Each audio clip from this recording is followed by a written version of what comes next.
तो आदाब, नमस्कार, गुड इवनिंग, सत श्री अकाल। एक बार फिर आप तमाम लोगों का स्वागत है क्राइम तक की कहानी के इस एपिसोड में। उम्मीद है पूरी फैमिली अच्छी होगी, अपना और अपनों का ख्याल रख रही होगी। आज की कहानी सुनाऊं उससे पहले धर्मस्थला के बारे में आपको थोड़ा अपडेट दे दूं।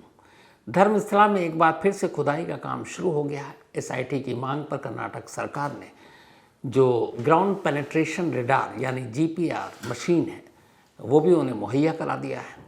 और अब साइट नंबर 13 जिसकी अभी तक खुदाई नहीं हुई है, चूँकि मैंने आपको बताया था वहाँ इलेक्ट्रिसिटी का जो ट्रांसफार्मर है, तो पहले वहाँ जीपीआर के ज़रिए ज़मीन के अंदर झांक कर देखा जाएगा कि कुछ है कि नहीं। अगर रेडार बताता है कि कोई लाश या उसके सबूत हैं तो फिर खुदाई होगी उस ट्रांसफार्मर को हटाने के बाद।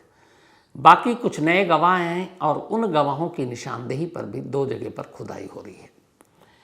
इसी बीच एसआईटी ने धर्मस्थला के अलग अलग अस्पतालों में, ख़ासतौर पर सरकारी अस्पतालों में पिछले 30 सालों में जितने भी डॉक्टर काम कर चुके हैं उनसे ये रिक्वेस्ट की है कि अगर आपके टेन्योर में, आपके उस वक्त जब यहाँ मौजूद थे और कोई ऐसी लाश पोस्टमार्टम के लिए आई, पोस्टमार्टम के दौरान आपको कुछ अजीब पता चला हो, तो प्लीज़ सामने आएँ और उसकी जानकारी दें। तो 30-35 साल पुराने डॉक्टर जो इस एरिया में काम कर चुके हैं उनसे ये अपील की गई है। इस बीच सुप्रीम कोर्ट ने जो धर्मस्थला की तरफ से एक अर्ज़ी दी गई थी कि वहाँ जो खुदाई हो रही है उसकी रिपोर्टिंग पर और बाकी चीज़ों पर, मीडिया कवरेज पर रोक लगा दी जाए, सुप्रीम कोर्ट ने साफ मना कर दिया। सुप्रीम कोर्ट ने कहा कि यहाँ बोलने की आज़ादी है, लोगों को जानने की आज़ादी है, तो ये रोक कैसे लगाई जा सकती है। बल्कि उन्होंने एक एग्जाम्पल दिया कि अगर कोई जज रिश्वत लेते हुए पकड़ा जाए तो क्या ये कहें कि मीडिया इस खबर को ना दिखाए। तो इसीलिए जो सच्चाई है वो सामने आनी चाहिए और रोक नहीं लग सकती है। तो ये सारी चीज़ें हैं। बाकी जो भी अपडेट इसमें नया खुलासा होगा जल्द ही आपको बताएंगे। अब आते हैं आज की कहानी के ऊपर। इंसाफ पुलिस कानून के नाम पर हमारे ऐसे ऐसे केस और मुकदमे हैं कि कई बार इनको जब सच्चाई सामने आती है तो ऐसा लगता है सर पकड़ लें। मतलब जो basic police, basic investigation, basic judiciary, उन सारी चीज़ों का क्या हाल हो जाता है। आज की कहानी उसकी बेस्ट एग्जांपल है। एक औरत जिसकी तबीयत ख़राब थी वो एक अस्पताल में दाखिल होती है। अस्पताल में इलाज के दौरान उसकी मौत हो जाती है। मौत के बाद उसका पोस्टमार्टम होता है। पोस्टमार्टम रिपोर्ट में डॉक्टर लिखते हैं कि मौत की वजह ये थी कि शायद सांस लेने में दिक्कत और स्ट्रैंगुलेशन मार्क। अब स्ट्रैंगुलेशन का शब्द जैसे ही आता है यानी गला घोटना, तो ये सीधा सीधा अननेचुरल डेथ है, नेचुरल डेथ नहीं है। अब अस्पताल में बीमार एक औरत को अगर उसका गला घोटा गया तो ये मर्डर का ही केस है और फिर एक शख्स को पकड़ लिया जाता है। लेकिन उसी पोस्टमार्टम रिपोर्ट में आगे ये भी लिखा है कि स्ट्रैंगुलेशन की वजह से ये मौत हुई है, लेकिन सांस रुक जाने की वजह से भी मौत हो सकती है। मतलब दोनों चीज़ें, मर्डर भी हो सकता है, नहीं भी हो सकता। लेकिन पहला शब्द था स्ट्रैंगुलेशन, काफ़ी था कानून के रखवालों के लिए इस केस को 302 का बनाने का, मर्डर का बनाने का। और इसके बाद फिर एक शख्स को उठाया जाता है और फिर उसे पहले 9 दिन तक पुलिस हिरासत में रखा जाता है, फिर जेल भेज दिया जाता है। अगले 13 महीने तक वो जेल में रहता है। अदालत के सामने जब पेशी होती है चार्जशीट के बाद, तो जज साहब पूछते हैं तुम्हारा वकील कौन है। वो कहता मैं इतना गरीब हूँ कि मैं वकील का ख़र्चा कहाँ से लाऊंगा। जज साहब फिर एक वकील मुहैया करवाते हैं और वो एक लेडी वकील फिर इस शख्स का केस लड़ती हैं। 13 महीने के बाद पता चलता है कि पुलिस ने एक बेगुनाह शख्स को जेल के अंदर डाल दिया। 13 महीने बाद पता चलता है कि जिस लेडी के कत्ल के मामले में उसे जेल में डाला गया, यही पुख्ता नहीं है कि उसकी वाकई मौत मर्डर से हुई या फिर बीमारी से हुई। लेकिन पुलिस ने एक शख्स की ज़िंदगी बर्बाद कर दी। 13 महीने के बाद जब वो बाहर आया तब न उसके पास नौकरी है, न कोई रोज़गार देने को तैयार है, न किराए पर घर देने को तैयार है, क्योंकि उसके माथे पर एक कलंक है कि वो एक मर्डर के केस में 13 महीने तक जेल में रह कर आया। कोई भी शरीफ आदमी ऐसे सज़ा याफ्ता है या जिसके ऊपर मर्डर के चार्जेस हों, डरते हैं, अपने आसपास नहीं रखेंगे। अब इसका गुनहगार कौन है? पूरा सिस्टम।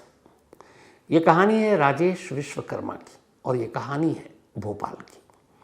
राजेश विश्वकर्मा जिसके बचपन में ही माँ बाप गुजर चुके थे, नाना नानी ने पाला। राजेश की एक बहन थी, दोनों बेहद गरीब, और धीरे धीरे बड़े हुए। फिर बहन की शादी हो गई।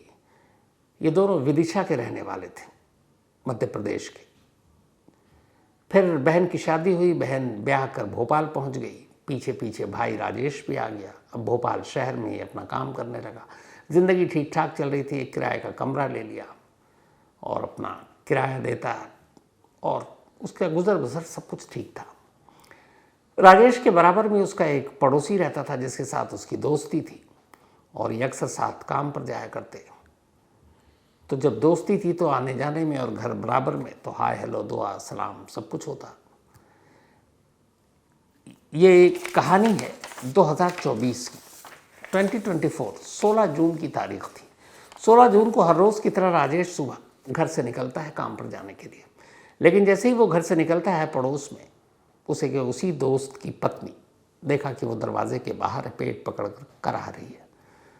राजेश ने पूछा क्या हुआ, तो उसने कहा कि तबीयत ठीक नहीं है, सांस लेने में दिक्कत हो रही है, पेट में दर्द हो रहा है, तो मैं अस्पताल जाने की कोशिश कर रही हूँ, और मेरे पति काम पर निकल चुके हैं, मुझसे अकेले जाने की हिम्मत नहीं हो रही अस्पताल।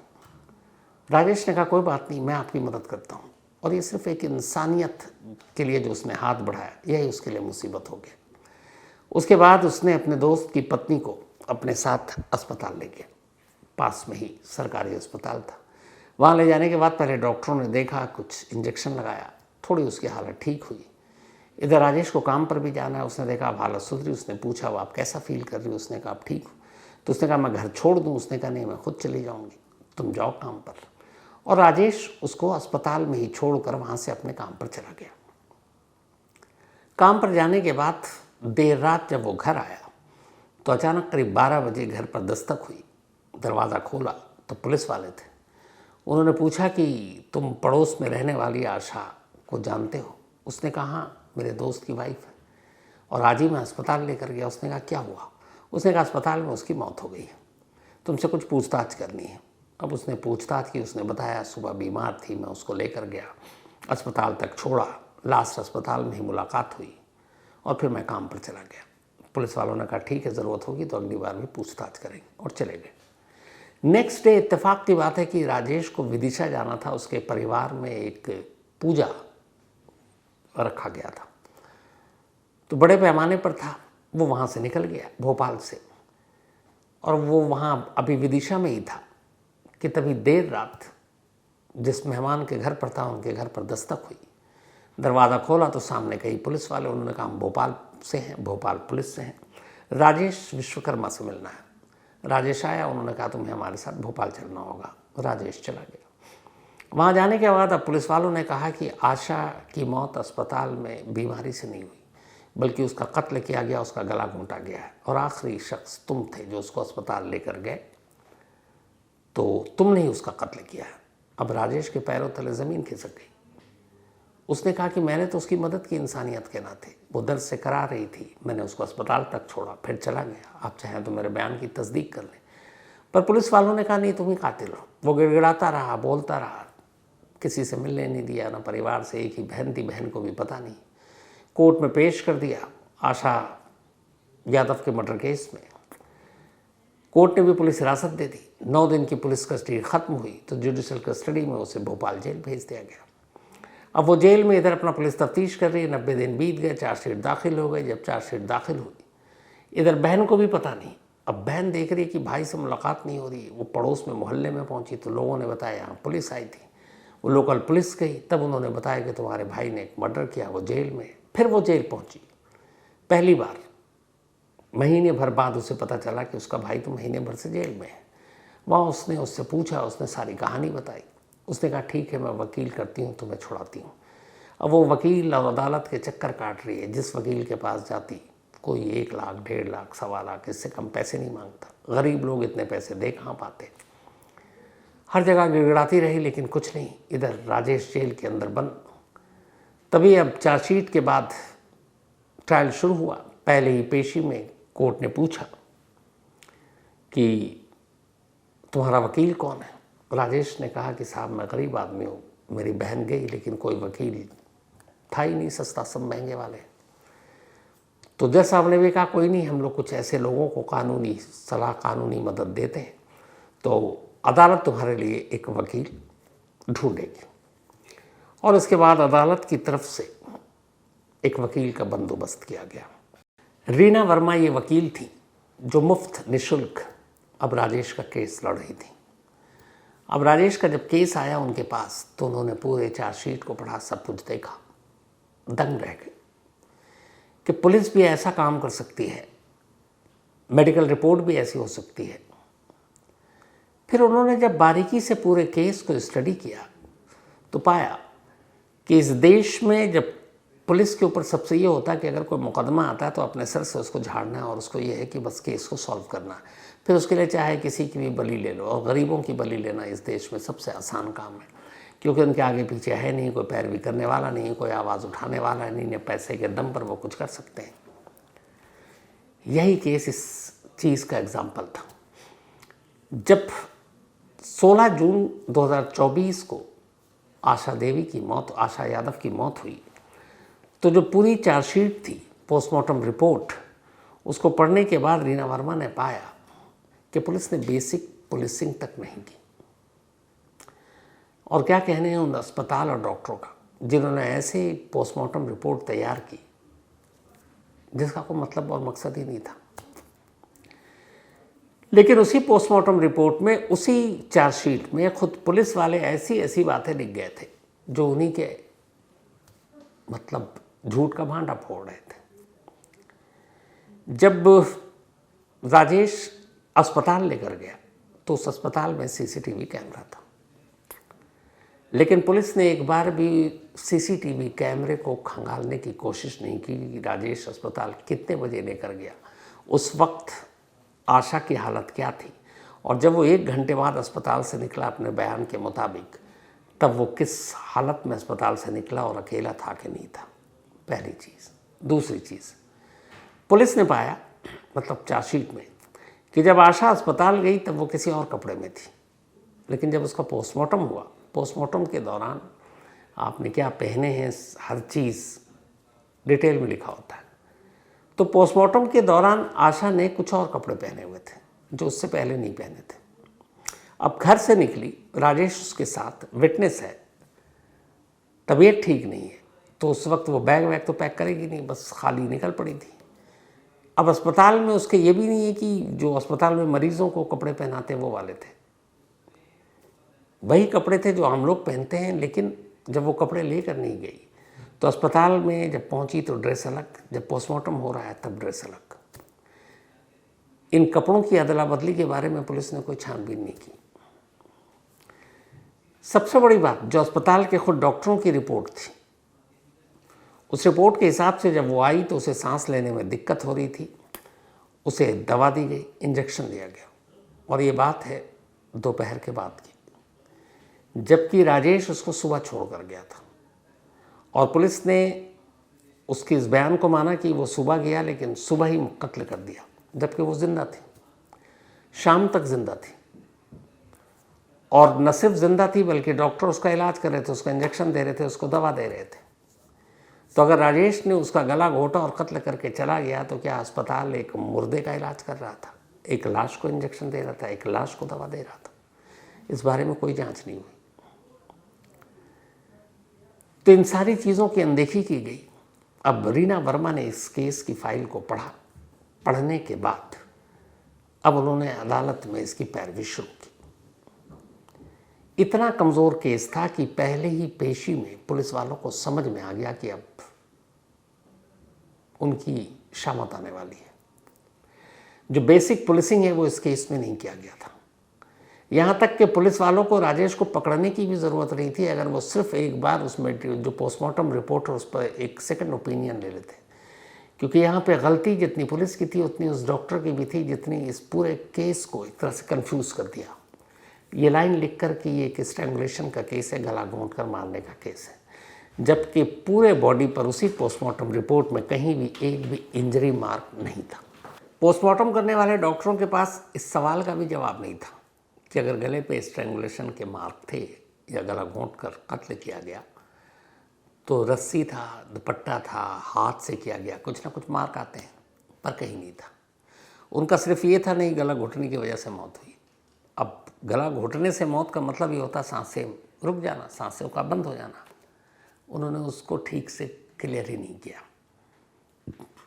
इतना ही नहीं, पुलिस ने ये कभी जानने की कोशिश ही नहीं की कि आशा यादव जब अस्पताल पहुंची थी तो आखिरी वक्त में उनके साथ कौन था।